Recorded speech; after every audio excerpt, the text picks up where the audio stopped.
Hello everyone. तो कैसे हैं आप सब लोग। तो आज हमारी पॉलिटिक्स की क्लास नंबर 10th और आज की क्लास में हम पढ़ेंगे राज्य की कार्यपालिका के बारे में। ठीक है। तो राज्य की कार्यपालिका स्टेट का एग्जीक्यूटिव सिस्टम हमारा कैसे काम करता है, उसमें कौन कौन से इंपॉर्टेंट पद है, विधानमंडल के बारे में, उन सब के बारे में आज की क्लास में हम पढ़ेंगे।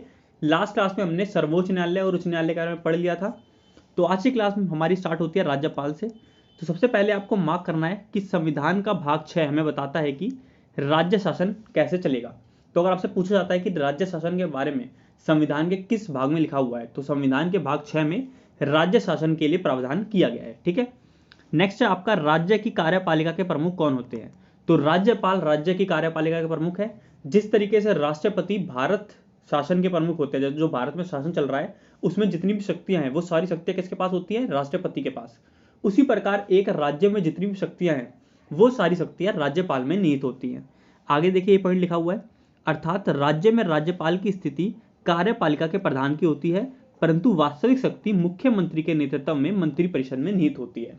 जिस प्रकार राष्ट्रपति के पास सारी शक्तियां हैं परंतु उनका इस्तेमाल प्रधानमंत्री और उनकी मंत्रिपरिषद करती है, ऐसे राज्यपाल के पास भी सारी शक्तियां होती हैं राज्य की, लेकिन उन शक्तियों का इस्तेमाल मुख्यमंत्री और उनकी मंत्रिपरिषद करती है। ठीक है।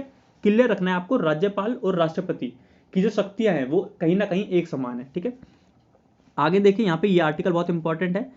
पूछा जाता है कि किस आर्टिकल के तहत राज्यपाल की नियुक्ति होती है। तो किसी राज्य में राज्यपाल की नियुक्ति अनुच्छेद 153 के तहत होती है। ठीक है। प्रत्येक राज्य के लिए एक राज्यपाल होगा, यह हमें बताया जाता है अनुच्छेद 153 के तहत। लेकिन इस आर्टिकल में संशोधन किया गया और इस अब क्या होता है, 2 या 2 से अधिक राज्यों के लिए एक राज्यपाल की नियुक्ति भी हो सकती है। ये बस पढ़ने के लिए रटना नहीं है आपको। जैसे होता है ना कि हर जैसे भारत में सिर्फ एक राष्ट्रपति हो सकता है, ठीक है, राज्य में एक राज्यपाल होगा। लेकिन इसमें संशोधन करके किया गया, जैसे अभी कुछ समय पहले सिक्किम और नागालैंड दोनों के लिए एक ही राज्यपाल थे, तो ऐसा किया जा सकता है अगर गवर्नमेंट चाहे तो 2-3 राज्यों के लिए सिर्फ एक ही राज्यपाल की नियुक्ति भी कर सकती है। बस ये सिंपल समझने वाली बात है। आगे बढ़ते हैं। नेक्स्ट है हमारा राज्यपाल की योग्यता। राज्यपाल बनने के लिए क्या योग्यता होनी चाहिए। तो देखिए जिस प्रकार राष्ट्रपति बनने के लिए 35 वर्ष की आयु चाहिए, उसी प्रकार राज्यपाल बनने के लिए भी 35 वर्ष की आयु पूरी कर चुका हो व्यक्ति, ये क्लियर रखना है। नेक्स्ट है राज्य विधानसभा का सदस्य चुने जाने योग्य हो। राष्ट्रपति में जब पढ़ा था तो वो क्या होने चाहिए, लोकसभा का सदस्य चुने जाने योग्य जो व्यक्ति होगा वो राष्ट्रपति बन सकता है। तो लोकसभा में कौन सदस्य होते हैं, जो निर्वाचित होते हैं, जो लोगों द्वारा इलेक्शन के जरिए सदस्य चुने जाते हैं वो सब लोकसभा में होते हैं। ऐसे ही विधानसभा में वो सदस्य होते हैं जो लोगों द्वारा चुने जाते हैं। ठीक है। तो एक ही बात है, राज्य के लिए विधानसभा का सदस्य चुने जाने योग्य हो और देश के लिए लोकसभा का सदस्य चुने जाने योग्य हो। ठीक है। दोनों के साथ पढ़ेंगे तो क्या होगा, राष्ट्रपति का जो पढ़ा था हमने वो भी रिवाइज हो जाएगा और राज्यपाल को समझने में भी आसानी रहेगी। लेकिन यहाँ पर एक शर्त होती है कि विधानमंडल का सदस्य ना हो। जैसे अगर कोई व्यक्ति संसद का सदस्य है, लोकसभा या राज्यसभा का सदस्य है, तो वो राष्ट्रपति का चुनाव नहीं लड़ सकता। ऐसे ही अगर कोई व्यक्ति विधानमंडल का सदस्य है, राज्य में विधानमंडल का सदस्य है, तो वो राज्यपाल का चुनाव नहीं लड़ सकता है। ठीक है। विधानसभा का सदस्य चुने जाने योग्य हो लिखा है यहाँ पे, मतलब जो भी शर्तें होती हैं विधानसभा का सदस्य बनने के लिए वो शर्तें पूरी करता हो लेकिन उसका सदस्य ना हो। इन दोनों बातों में फर्क है, ध्यान रखना है। आगे बढ़ते हैं, आप समझ गए होंगे। 35 वर्ष की आयु पूरी कर चुके हो तथा विधानसभा के सदस्य चुने जाने योग्य हो, सदस्य ना हो परंतु। ठीक है। आगे है राज्यपाल की नियुक्ति कितने वर्षों के लिए होती है। तो राज्यपाल की नियुक्ति राष्ट्रपति द्वारा 5 वर्षों के लिए होती है। ठीक है। 5 वर्षों के लिए नियुक्ति होगी और किसके द्वारा होगी, राष्ट्रपति द्वारा होगी। इन दोनों पॉइंटों को मार्क कर लीजिएगा। आगे है परंतु वह राष्ट्रपति के प्रसाद पर्यंत पद धारण करते हैं, मतलब राष्ट्रपति जब तक चाहें तब तक उनको पद पर रख सकते हैं। राष्ट्रपति जब कह देंगे तभी उन्हें अपने पद से इस्तीफा देना पड़ेगा। ठीक है। प्रसाद पर्यंत मतलब यही होता है राष्ट्रपति की आज्ञा अनुसार, राष्ट्रपति जैसा कहेंगे कि अब आप रहेंगे पद पर तो रहेंगे, राष्ट्रपति ने कह दिया कि आपको पद छोड़ना है तो छोड़ना पड़ेगा। ठीक है। आगे है भारत के संविधान में राज्यपाल को उसके पद से हटाने हेतु किसी भी प्रक्रिया का उल्लेख नहीं है। इसे जरूर मार्क कर लीजिएगा, इंपॉर्टेंट है। ठीक है। पता होना चाहिए आपको ये बात कि राज्यपाल को हटाने के लिए कोई भी जो पूरा प्रोसेस है वो सब नहीं लिखा हुआ है हमारे संविधान में। आगे है राज्यपाल का वेतन कितना होता है, 3,50,000 रुपये मासिक वेतन होता है इनका, प्रत्येक माह वेतन मिलता है। यदि 2 या 2 से अधिक राज्यों का एक ही राज्यपाल है तब उसे दोनों राज्यपालों का वेतन उस अनुपात में दिया जाएगा जैसा कि राष्ट्रपति निर्धारित करें। ये सब आपको नहीं पढ़ना, सिर्फ आपको पता होना चाहिए कितनी सैलरी होती है, बस यही पढ़ना है। ये जो आर्टिकल साइड में लिखे हैं ये भी नहीं पढ़ने हैं। ठीक है। राज्य की संचित निधि से वेतन मिलता है। जैसे राष्ट्रपति को वेतन कहां से मिलता है, देश की संचित निधि से, राष्ट्र की संचित निधि से मिलता है। ऐसे इनको वेतन मिलता है राज्य की संचित निधि से। राष्ट्रीय की संचित निधि किस में आती है, आर्टिकल नंबर 266 में आती है, और आकस्मिकता निधि आती है 267 में, हमने पढ़ा था। राज्य की संचित निधि किस में आती है, किस आर्टिकल में आती है, ये सब नहीं पढ़ना आपको। आगे, राज्यपाल पद ग्रहण करने से पूर्व उच्च न्यायालय के मुख्य न्यायाधीश के समक्ष शपथ लेते हैं। ठीक है, तो हमने जब राष्ट्रपति में पढ़ा था तो राष्ट्रपति किसके समक्ष शपथ लेते थे, सर्वोच्च न्यायालय के न्यायाधीश के समक्ष शपथ लेते थे।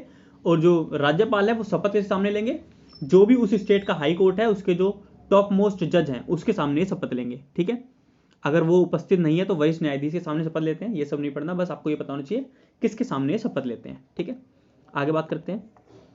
आगे है राज्यपाल की उन्मुक्तियां तथा विशेष अधिकार, यहां से आपको नहीं पढ़ना। नेक्स्ट है आपका राज्यपाल की शक्तियां तथा कार्य, ये इंपॉर्टेंट है। कार्यपालिका संबंधी कार्य क्या क्या होते हैं राज्यपाल के, वो पढ़ते हैं। तो फर्स्ट है आपका यहाँ पर, राज्यपाल मुख्यमंत्री को तथा मुख्यमंत्री की सलाह से उसकी मंत्रिपरिषद के सदस्यों की नियुक्ति करेगा। जैसे राष्ट्रपति प्रधानमंत्री की नियुक्ति करते हैं और मंत्रिपरिषद की नियुक्ति करते हैं, उसी प्रकार राज्यपाल राज्य के मुख्यमंत्री तथा उसके मंत्रिपरिषद की नियुक्ति करता है। ठीक है, तो देखिए मुख्यमंत्री चुने नहीं जाते हैं, जैसे प्रधानमंत्री भी चुने नहीं जाते हैं, मतलब प्रधानमंत्री भी निर्वाचित नहीं होते। ठीक है, लोगों द्वारा प्रधानमंत्री को नहीं चुना जाता है, इसी प्रकार मुख्यमंत्री को भी लोगों द्वारा नहीं चुना जाता है। जिस भी सरकार की विधानसभा में बहुमत होती है वो सत्ताधारी सरकार अपना नेता चुनती है, और वही नेता कौन होते हैं, मुख्यमंत्री होते हैं, या देश की बात करें तो वो कौन होते हैं, प्रधानमंत्री होते हैं। तो विधानसभा में जो भी पार्टी के सबसे ज्यादा सीटें हैं, जिस पार्टी को बहुमत प्राप्त है वो अपना नेता चुनेगी, प्रमुख चुनेगी, और उसी की नियुक्ति कौन करेंगे, राज्यपाल करेंगे मुख्यमंत्री के रूप में। तो मुख्यमंत्री की नियुक्ति होती है, ये याद रखना है, जैसे प्रधानमंत्री की भी नियुक्ति होती है। ठीक है, इस पॉइंट को याद रख लीजिएगा। तथा उन्हें पद एवं गोपनीयता की शपथ दिलाते हैं। प्रधानमंत्री को शपथ कौन दिलाता है, राष्ट्रपति। ऐसे ही मुख्यमंत्री और उनकी मंत्रिपरिषद शपथ कौन दिलाता है, राज्यपाल शपथ दिलाते हैं। ठीक है, नेक्स्ट है आपका पॉइंट नंबर सी, ये बहुत इंपॉर्टेंट है, मार्क करना है इसे। राज्यपाल राज्य के उच्च अधिकारियों जैसे महाधिवक्ता, राज्य लोक सेवा आयोग के अध्यक्ष एवं सदस्यों की नियुक्ति करते हैं। जैसे राष्ट्रपति लोक सेवा आयोग यूपीएससी के मेंबर्स की नियुक्ति करते हैं, ऐसे ही जो राज्य में लोक सेवा आयोग है इसके सदस्यों की नियुक्ति कौन करते हैं, राज्यपाल करते हैं। लेकिन इनके बारे में इंपॉर्टेंट पॉइंट यहाँ पे दिया नोट में, राज्यपाल राज्य लोक सेवा सदस्यों को हटा नहीं सकते। जैसे राष्ट्रपति यूपीएससी के मेंबर्स की नियुक्ति भी करते हैं और उन्हें हटा भी सकते हैं राष्ट्रपति, परंतु राज्यपाल खाली इन लोगों की नियुक्ति कर सकते हैं, परंतु इनको हटाने का अधिकार किसको प्राप्त है, राष्ट्रपति को राज्य लोक सेवा आयोग के सदस्यों को हटाने का अधिकार प्राप्त है। ये पॉइंट आप मार्क कर लीजिएगा, बहुत इंपॉर्टेंट है, क्वेश्चन बनता है इससे।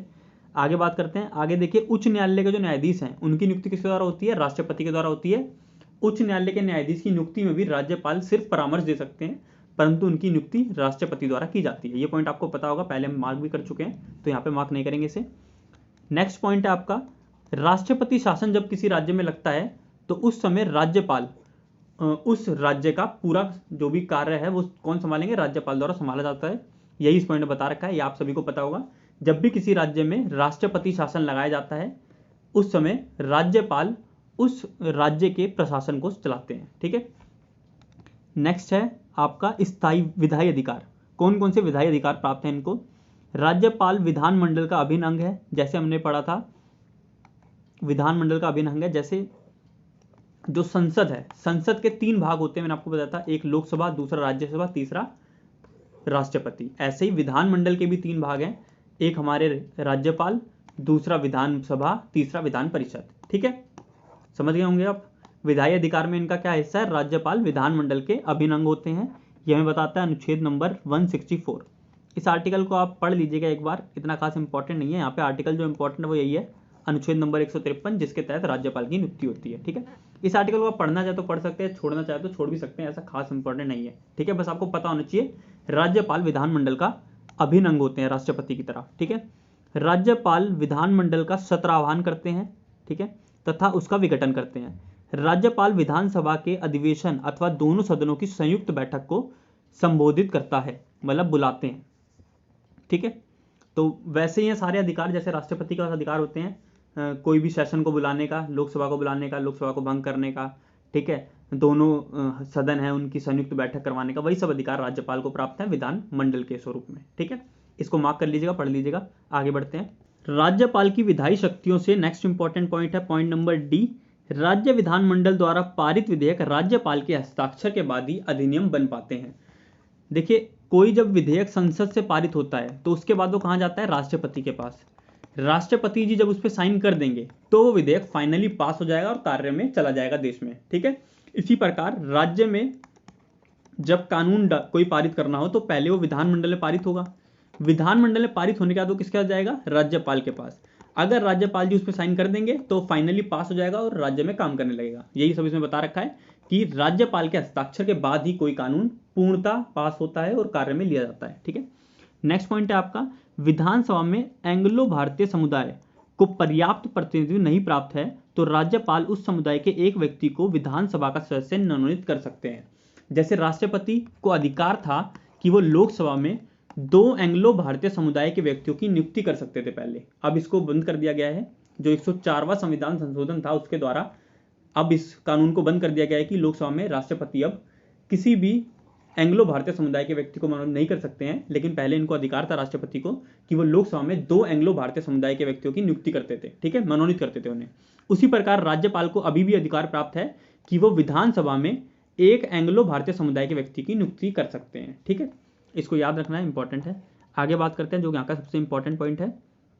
जैसे देखिए राष्ट्रपति के बारे में पहले बात करते हैं कि राष्ट्रपति को शक्ति प्राप्त थी कि अगर लोकसभा जो संसद है वो जो उसका कार्यकाल है संसद का हो चुका, मान लीजिए संसद की एक मीटिंग अभी अभी हुई है, कल हुई थी एक मीटिंग और अगली मीटिंग अब 6 महीने बाद होगी, लेकिन बीच में देश को लगता है, राष्ट्रपति जी को बीच में लगता है कि एक कानून की बहुत ज़्यादा जरूरत है देश में और इस कानून का पारित होना बहुत ज़्यादा जरूरी है, तो वो अध्यादेश जारी कर सकते हैं और उस कानून को पारित कर सकते हैं। ऐसा कानून पूरे देश भर में 6 महीने तक लागू रहेगा, ठीक है। ऐसा कानून क्या होता है, पूरे देश में 6 महीने नहीं 6 सप्ताह तक लागू रहता है। इस बीच में अगर संसद इस कानून को पारित कर देती है तो पूरे देश में लागू रहता है, वरना ये 6 सप्ताह तक चलता रहेगा और उसके बाद अपने आप ही खारिज हो जाएगा, ठीक है, समझ गए होंगे आप। उसी प्रकार विधानमंडल का अगर सत्र नहीं चल रहा तो राज्यपाल को ऐसा लगे कि तत्काल कार्यवाही की आवश्यकता है या तत्काल कोई कानून लाने की आवश्यकता है तो वह अध्यादेश जारी कर सकते हैं जिसे वही स्थान प्राप्त है जो विधानमंडल द्वारा पारित किसी अधिनियम को है। ऐसा अध्यादेश 6 सप्ताह के भीतर विधानमंडल द्वारा स्वीकृत होना आवश्यक है। तो राज्यपाल को भी सेम अधिकार प्राप्त है कि अगर विधानमंडल कार्य नहीं कर रहा है और उन्हें लगता है कि राज्य में किसी कानून की आवश्यकता है तो वो एक विधेयक पारित कर सकते हैं जो कि 6 सप्ताह तक कार्य में रहेगा।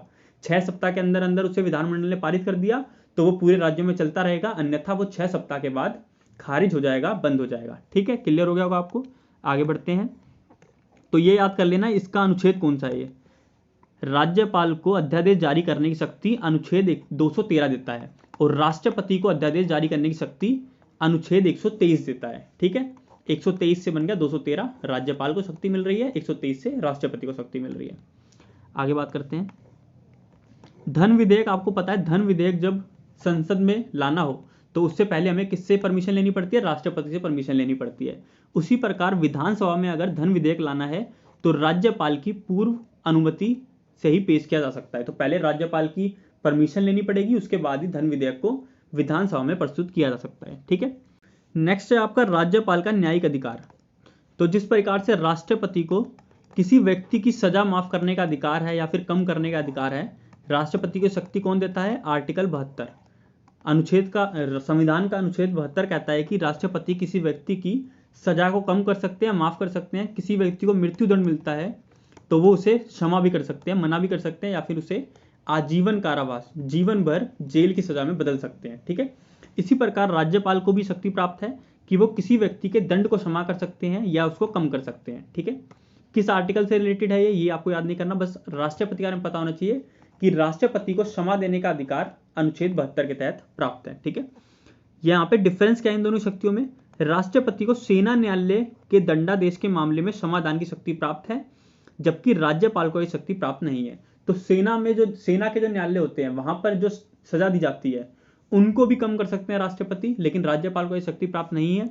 साथ ही राष्ट्रपति किसी व्यक्ति को मृत्युदंड मिला है तो उसे माफ कर सकते हैं या कम कर सकते हैं, आजीवन कारावास में बदल सकते हैं, लेकिन राज्यपाल को यह शक्ति प्राप्त नहीं है।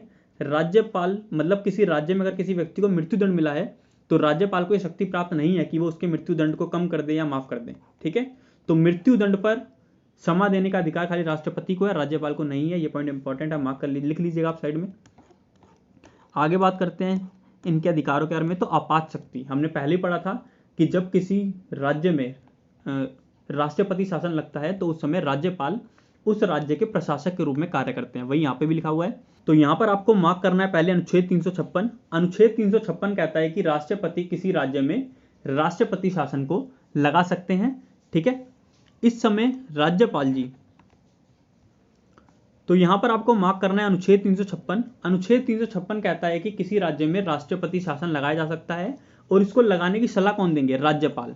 राज्यपाल ही राष्ट्रपति को प्रतिवेदन भेजकर बताते हैं कि राष्ट्रपति राज्य के शासन के सभी या किसी कृत्य को स्वयं ग्रहण कर ले। इसे सामान्यतः राष्ट्रपति शासन कहा जाता है।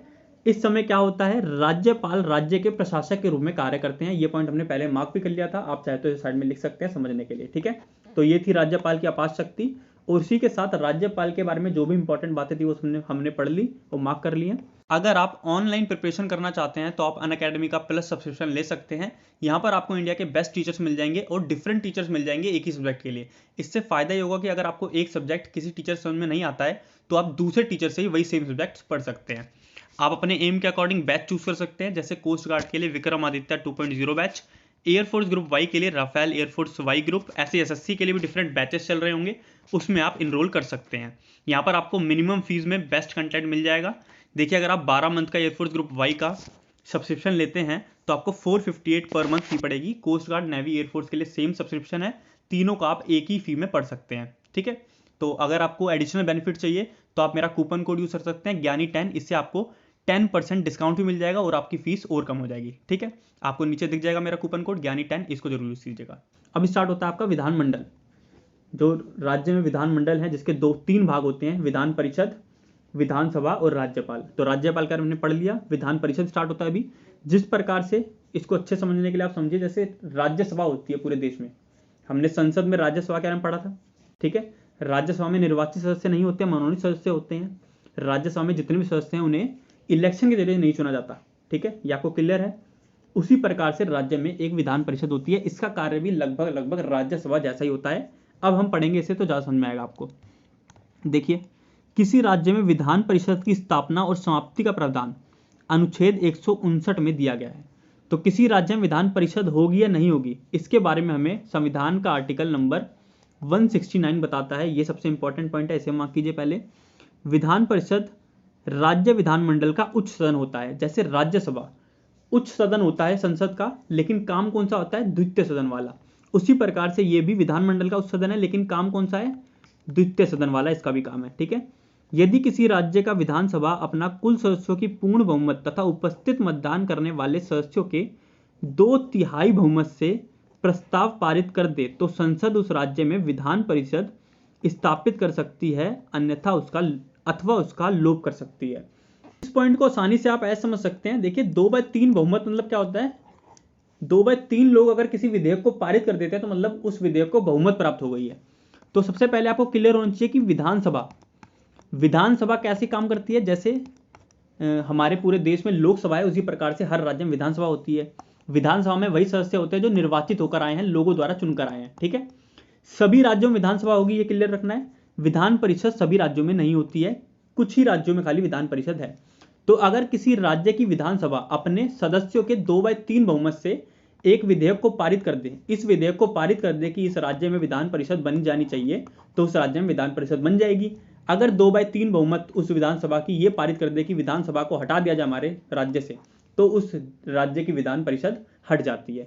तो विधान परिषद कैसे आती है, क्या हटती है, इसके पीछे का लॉजिक यही है कि उस राज्य के विधानसभा के 2/3 बहुमत से अगर इस विधेयक को पारित कर दिया जाता है कि विधान परिषद बना दी जाए, तो विधान परिषद बन जाएगी। अगर हटाने के प्रस्ताव को पारित कर दिया जाए 2/3 बहुमत से, तो उस राज्य में विधान परिषद हट जाएगी, ठीक है।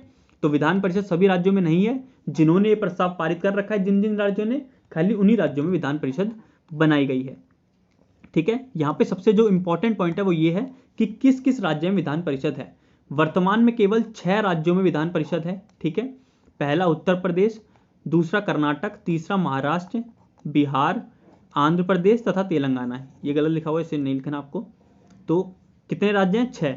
आप ऐसे याद कर सकते हैं, उत्तर प्रदेश और बिहार आसपास के राज्य हैं 2, ठीक है।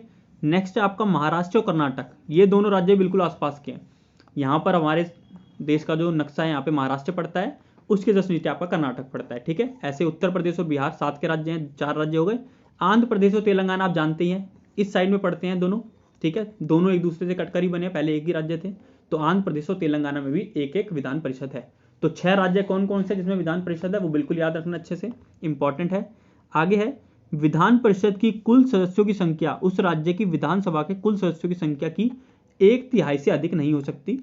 तो ये पढ़ने वाला पॉइंट है, बस मार्क नहीं करना आपको। ये पॉइंट आप मार्क कर लीजिएगा, विधान परिषद के सदस्यों की कुल संख्या 40 से कम नहीं हो सकती। तो यहाँ बता रखा है कम से कम विधान परिषद में 40 सदस्य हो सकते हैं और ज्यादा ज्यादा विधानसभा के कुल सदस्यों का तीसरा भाग हो सकते हैं, ठीक है। ज्यादा ज्यादा देखिए हमेशा चेंज हो सकता है, किसी राज्य में, राज्य की विधानसभा में अलग नंबर के सदस्य हैं, किसी राज्य की विधानसभा में 500 है, किसी में 250 है, तो अलग अलग चेंज हो सकता है मैक्सिमम तो, लेकिन मिनिमम फिक्स कर रखा है कि कम से कम 40 तो होनी चाहिए। तो मिनिमम अगर फिक्स है तो इसे याद जरूर कर लीजिएगा कि कम से कम किसी विधान परिषद में 40 सदस्य तो होनी चाहिए, ठीक है। और आयु सीमा क्या है विधान परिषद का सदस्य बनने के लिए, न्यूनतम आयु आपको चाहिए 30 वर्ष, जैसे कि राज्यसभा में होती है, ठीक है। ऐसे इनका कार्यकाल होता है 6 वर्ष का, जैसा कि राज्यसभा का कार्यकाल 6 वर्ष का होता है, ऐसे विधान परिषद का कार्यकाल भी 6 वर्ष का होता है।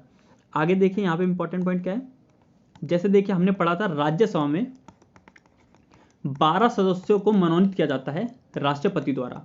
ये कौन से सदस्य होते हैं, जो कला विज्ञान है ना, कोई बढ़िया क्षेत्र में उत्कृष्ट प्रदर्शन जिन्होंने किया होता है, ऐसे 12 लोगों को राष्ट्रपति मनोनीत करते हैं राज्यसभा में, ठीक है। इसी प्रकार से राज्यपाल किसी विधान परिषद के 1/6 सदस्य, मान लीजिए किसी विधान परिषद में 42 सदस्य हैं, तो 1/6 सदस्य कितने होंगे, 7 सदस्यों को नियुक्त करेंगे राज्यपाल। कहां पे नियुक्त करेंगे, विधान परिषद में। वो कौन होंगे, कला विज्ञान ऐसे क्षेत्रों में जो उत्कृष्ट प्रदर्शन जिन लोगों ने करा है, ऐसे 1/6 सदस्यों को विधान परिषद में नियुक्त करेंगे। तो विधान परिषद के जितने भी टोटल सदस्य हैं उनका 1/6 भाग नियुक्त करेंगे। तो आप ये याद रखिए, विधान परिषद का 1/6 भाग जो है सदस्यों का, उनका मनोनयन राज्यपाल द्वारा होता है, जो कि कला विज्ञान के क्षेत्र में अच्छे होते हैं, ऐसे लोग होते हैं वो, ठीक है। तो समझ गए होंगे आप इसे। नेक्स्ट है आपका कोरम, ठीक है। गण पूर्ति कैसे होती है वो बता रखा है। जैसे देखिए हमने पढ़ा था लोकसभा राज्यसभा की मीटिंग करने के लिए 1/10 भाग चाहिए होता है, ठीक है। जैसे 550 टोटल सदस्य हैं तो कम से कम 55 सदस्य होने चाहिए, तभी मीटिंग स्टार्ट होती है लोकसभा की, ठीक है। ऐसे ही विधानसभा, जैसे विधान परिषद की बात कर रहे हैं, विधान परिषद में मान लीजिए एक राज्य की विधान परिषद में 40 सदस्य हैं, तो इसका 1/10 भाग चाहिए हमें। 1/10 भाग कितना होगा, 4। तो यहाँ पे 2 शर्तें बता रखी हैं, कम से कम 10 या 1/4 भाग, इनमें से जो भी अधिक हो। तो अगर 40 टोटल सदस्य हैं किसी विधान परिषद में और उसका 1/10 भाग 4 आता है, तो अगर 4 सदस्य उपस्थित है तो मीटिंग नहीं होगी, ठीक है। कम से कम 10 तो होने चाहिए। अगर मान लीजिए किसी राज्य की विधान परिषद में 200 सदस्य हैं, ठीक है, टोटल 200 सदस्य हैं उस राज्य की विधान परिषद में, इसका 1/10 भाग करेंगे कितना होगा, 20 सदस्य, ठीक है। अब आप कहेंगे 10 वाला जो कॉन्सेप्ट है वो, अब यहाँ पर 10 सदस्य होंगे तो वो नहीं चलेगा, 20 सदस्य कम से कम होंगे तभी मीटिंग चालू होगी। तो यहाँ बता रखा है या तो 1/10 सदस्य या कम से कम 10 सदस्य, इन दोनों में से जो भी ज्यादा होंगे उस राज्य की विधानसभा के अकॉर्डिंग, जो भी ज्यादा होगा नंबर, वही वाले हिसाब से वहां की मीटिंग स्टार्ट होगी। अगर 1/10 भाग ज्यादा है उस राज्य की विधानसभा का तो उतने सदस्य चाहिए, अगर 1/10 भाग कम आता है 10 से तो 10 तो कम से कम चाहिए ही मीटिंग को स्टार्ट करने के लिए। समझ गए होंगे आप इस लाइन को एक बार अच्छे से पढ़ लीजिएगा, आपको क्लियर हो जाएगा ये, ठीक है। आगे बढ़ते हैं, ये वाला पॉइंट है ये, ठीक है। किसी बैठक के लिए कम से कम 10 या विधान परिषद की कुल सदस्यों का 10वां 1/10 इनमें जो भी अधिक हो गणपूर्ति करेगा, ठीक है। जो भी इन दोनों में से अधिक नंबर बन रहा है वही नंबर चाहिए एक मीटिंग को स्टार्ट करने के लिए। विधान परिषद अपने सदस्यों में से 2 को क्रमशः सभापति एवं उपसभापति चुनती है, ठीक है। सभापति और उपसभापति विधान परिषद के सदस्यों में से ही 2 लोग चुने जाते हैं। आगे बात करते हैं अब। तो विधान परिषद के बारे में नेक्स्ट इंपॉर्टेंट पॉइंट है कि सभापति उपसभापति को संबोधित कर व उपसभापति सभापति को संबोधित कर त्यागपत्र दे सकते हैं। तो किसी विधान परिषद के सभापति और उपसभापति कैसे हटते अपने पद से वो बता रखा है कि सभापति उपसभापति को त्यागपत्र देकर और उपसभापति सभापति को त्यागपत्र देकर अपने पद से हट सकते हैं, ठीक है। तो यहीं पर विधान परिषद के बारे में जितने भी इंपॉर्टेंट पॉइंट्स है वो खत्म होते हैं। अब आपका नेक्स्ट स्टार्ट होता है विधानसभा। तो विधानमंडल का लास्ट जो हमारा हिस्सा है वो है विधानमंडल, और इसका गठन हमारे संविधान के आर्टिकल 170 के तहत होता है। आर्टिकल 169 कहता है कि विधान परिषद का गठन हो सकता है, और आर्टिकल 170 विधानसभा की गठन के बारे में कहता है, ठीक है। विधानसभा लोकसभा के समान होती है एक तरीके से, ठीक है। जैसे लोकसभा में लोगों द्वारा चुने गए लोग होते हैं, जो जनता ने इलेक्शन के जरिए लोग चुने हैं, वही सब मिलकर विधानसभा का गठन करते हैं, ठीक है। और विधान परिषद और राज्यसभा में मनोनीत लोग होते हैं, वो लोगों द्वारा चुने गए लोग नहीं होते। ठीक है, इसे क्लियर रखना है। अब देखिए विधानसभा का कार्यकाल, जिस प्रकार लोकसभा का कार्यकाल 5 वर्ष का होता है उसी प्रकार विधानसभा का कार्यकाल 5 वर्ष का होता है, किंतु विशेष परिस्थिति में राज्यपाल को यह अधिकार है कि यह इससे पूर्व भी इसको विघटित कर सकता है। जैसे हमने पढ़ा था, प्रधानमंत्री राष्ट्रपति को बोलकर लोकसभा को विघटित कर सकते हैं, समय से पहले लोकसभा को बंद कर सकते हैं, खत्म कर सकते हैं। ऐसे ही मुख्यमंत्री राज्यपाल को बोलकर विधानसभा को समय से पहले ही खत्म कर सकते हैं, विघटित कर सकते हैं। ठीक है, नेक्स्ट है विधानसभा के सत्रावसान के आदेश राज्यपाल के द्वारा दिए जाते हैं। जैसे राष्ट्रपति क्या करते थे, लोकसभा की सभी मीटिंग को बुलाते थे और सभी मीटिंग को बंद करते थे, ऐसे ही राज्यपाल विधानसभा की सभी मीटिंग को बुलाते हैं और बंद करते हैं। ठीक है, सत्रावसान करना या सत्र का अंत करना, यह सब राज्यपाल द्वारा होता है। विधानसभा में निर्वाचित होने के लिए न्यूनतम आयु सीमा क्या है, लोकसभा के समान। जैसे लोकसभा में मिनिमम आयु क्या होती है, सदस्य बनने के लिए 25 साल, उसी प्रकार विधानसभा का सदस्य बनने के लिए मिनिमम आयु होती है 25 साल। ठीक है, नेक्स्ट है आपका, प्रत्येक राज्य की विधानसभा में कम से कम 60 और अधिक से अधिक 5 सदस्य होते हैं। यह आपको पता होना चाहिए, कम से कम एक राज्य की विधानसभा में 60 सदस्य हो सकते हैं और ज़्यादा से ज़्यादा 500 से अधिक नहीं होंगे, 60 से कम नहीं होंगे। लेकिन यहाँ पर भी कुछ अपवाद हैं, मतलब एक्सेप्शन। कुछ ऐसे भी राज्य हैं जिनकी विधानसभा में 60 से भी कम सदस्य हैं। इन राज्यों के नाम आपको याद होने चाहिए, जैसे गोवा, मिजोरम और सिक्किम। यहाँ पर देखिए, यहाँ पर दिख जाएगा आपको, यहाँ पर ये जो बॉक्स बना हो यहाँ पे भी देखिए 3 राज्य के नाम हैं यहाँ पे, मिजोरम, गोवा और सिक्किम। ये 3 राज्य ऐसे हैं जहाँ पर 60 से कम सदस्य हैं। जो शर्त है इनकी कि 60 से कम सदस्य नहीं हो सकते, उसे ये राज्य पूरा नहीं करते। यहाँ पे 40, 40 और 32। सिक्किम की विधानसभा में सबसे कम सदस्य 32। तो इन 3 राज्यों के नाम याद रखिएगा जहाँ पे 60 से भी कम विधानसभा के सदस्य हैं। ठीक है, आगे बात करते हैं। आगे देखिए, किसी विधेयक को धन विधेयक माना जाए अथवा नहीं, इसका निर्णय विधानसभा अध्यक्ष करते हैं।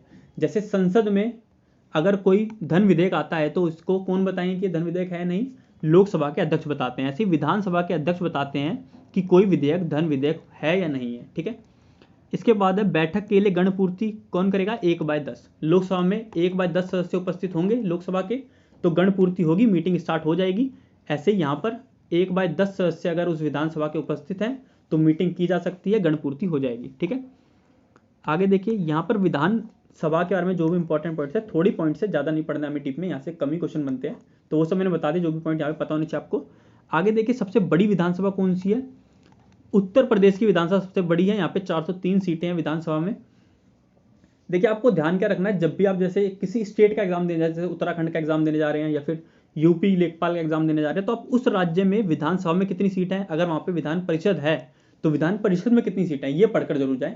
और अगर किसी राज्य में अभी इलेक्शन चल रहे हैं, न्यूज़ में कोई राज्य है, तो उसके विधानसभा विधान परिषद सीटें जरूर पढ़ के जाएं। ठीक है, ऐसे सभी राज्यों का याद नहीं करना होता हमें, बस जो इंपॉर्टेंट राज्य हैं, अभी आपको लग रहा है कि इस राज्य में इलेक्शन चल रहे हैं, आ सकता है, तो वहाँ का पढ़ लें।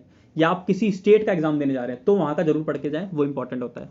ठीक है, तो यहाँ पर लिखा हुआ है शपथ एवं त्यागपत्र, मतलब कौन व्यक्ति किसके समक्ष शपथ लेता है, किसको अपना त्यागपत्र देता है। जैसे राष्ट्रपति मुख्य न्यायाधीश सामने शपथ लेते हैं और उपराष्ट्रपति को त्यागपत्र देते हैं। उपराष्ट्रपति राष्ट्रपति के सामने शपथ लेते हैं और राष्ट्रपति को ही त्यागपत्र देते हैं। इन सब पदों के बारे में हम पढ़ चुके हैं, पहले मैं बता चुका आपको, आप एक बार खुद ही पढ़ लीजिएगा, रिवाइज हो जाएगा आपका। तो लास्ट है मुख्यमंत्री। तो एक राज्य में मुख्यमंत्री की नियुक्ति राज्यपाल द्वारा होती है। देखिए, विधानसभा में जिस भी पार्टी को सत्ता प्राप्त है, विधानसभा में जिस भी पार्टी की सबसे ज्यादा सीटें हैं, वो पार्टी अपने सभी सदस्यों में से एक सदस्य को अपना नेता चुन लेगी। ठीक है, उसके सभी सदस्य मिलकर एक व्यक्ति को अपना नेता चुन लेंगे और उसी नेता व्यक्ति की नियुक्ति राज्यपाल द्वारा उस राज्य के मुख्यमंत्री के रूप में कर दी जाएगी। तो मुख्यमंत्री को चुना नहीं जाता लोगों द्वारा, इसकी नियुक्ति होती है राज्यपाल द्वारा। और ये होते कौन है, जिस पार्टी को विधानसभा में सत्ता प्राप्त है, उसी पार्टी के नेता होते हैं, वही राज्य के मुख्यमंत्री होते हैं। ठीक है, और मुख्यमंत्री की नियुक्ति किस आर्टिकल के तहत होती है, ये याद रखना है। हमारे संविधान का आर्टिकल 164 कहता है कि एक राज्य में मुख्यमंत्री होंगे, ये इंपॉर्टेंट है, याद रखना है। और अनुच्छेद 167 जो है हमारे संविधान का, वो कहता है कि मुख्यमंत्री के कार्य क्या क्या होंगे। तो ये क्वेश्चन आ चुका है एग्जाम में कि मुख्यमंत्री के कार्य को कौन सा संविधान का अनुच्छेद प्रभावित करता है, तो अनुच्छेद 167 हमें मुख्यमंत्री के कार्यों के बारे में बताता है। तो अगर आपको ये आर्टिकल याद है 164, तो आप इसको अज्यूम कर सकते हैं। ठीक है, इसके आसपास का आर्टिकल देख लीजिए, वही मुख्यमंत्री के कार्यों को बताएगा। ठीक है, तो मुख्यमंत्री के बारे में यही था इंपॉर्टेंट पॉइंट, ज्यादा इंपॉर्टेंट पॉइंट नहीं है, इतने ही आपको पॉइंट याद रखने हैं। नेक्स्ट है आपका केंद्र शासित प्रदेश। तो यूनियन टेरिटरीज से आपको 2-3 पॉइंट पढ़ने हैं, इंपॉर्टेंट है। जैसे केंद्र शासित प्रदेश का शासन किसके द्वारा चलाया जाता है, तो यूनियन टेरिटरीज में कोई मुख्यमंत्री नहीं होते हैं, तो इनका शासन डायरेक्टली राष्ट्रपति द्वारा चलाया जाता है। राष्ट्रपति यहाँ का शासन चलाने के लिए हर यूनियन टेरिटरी में एक राज्यपाल की नियुक्ति करते हैं। इनका नाम अलग अलग होता है। जैसे अंडमान निकोबार और दिल्ली और पुद्दुचेरी के प्रशासक को उपराज्यपाल कहा जाता है, जबकि चंडीगढ़ के प्रशासक को मुख्य आयुक्त कहा जाता है। ठीक है, ये आपको याद नहीं करना, बस आपको ये पता होना चाहिए कि केंद्र शासित प्रदेश शासन डायरेक्टली राष्ट्रपति द्वारा चलाया जाता है। वहां का शासन अच्छे से चलाने के लिए वो उपराज्यपाल, मुख्य आयुक्त जैसे व्यक्तियों की नियुक्ति करते हैं। ठीक है, आगे देखिए, इससे रिलेटेड जो मोस्ट इंपॉर्टेंट पॉइंट है वो नेक्स्ट पेज पे है, उसे पढ़ते हैं। तो ये आपको नोट में पॉइंट मिलेगा, अनुच्छेद 239 AA। ये मोस्ट इंपॉर्टेंट आर्टिकल है, इसे जरूर मार्क कर लीजिएगा। आर्टिकल 239 AA बताता है कि विधायी व्यवस्था वाले संघ राज्य क्षेत्र दिल्ली और पुद्दुचेरी में मुख्यमंत्रियों की नियुक्ति राष्ट्रपति द्वारा की जाती है। तो दो ऐसे हमारे संघ राज्य क्षेत्र हैं जहां पर मुख्यमंत्री होते हैं। पहला है हमारा दिल्ली, ये यूनियन टेरिटरी है और यहाँ पर मुख्यमंत्री होते हैं, और पुद्दुचेरी में भी मुख्यमंत्री होते हैं। ये विधायी व्यवस्था वाले दो संघ राज्य क्षेत्र हैं, और इनके बारे में हमें कौन बताता है, हमारे संविधान का आर्टिकल 239 AA। ये आर्टिकल बहुत इंपॉर्टेंट है, जरूर मार्क कर लीजिएगा कि ये कौन क्या बताता है कि दो संघ राज्य क्षेत्र है जिनमें विधायी व्यवस्था है, मुख्यमंत्री है, और इनके मुख्यमंत्रियों की नियुक्ति राष्ट्रपति द्वारा की जाती है। ठीक है, इसके बाद है आपका केंद्र राज्य संबंध, जिसको हम पढ़ेंगे नेक्स्ट क्लास में। अगर आपको क्लास अच्छी लग रही हो तो आप शेयर कर सकते हैं। ठीक है, जो भी आपके दोस्त गवर्नमेंट जॉब की तैयारी कर रहे हैं उनके साथ आप चैनल को शेयर कर सकते हैं, और आप नए हैं तो सब्सक्राइब जरूर कर लीजिएगा।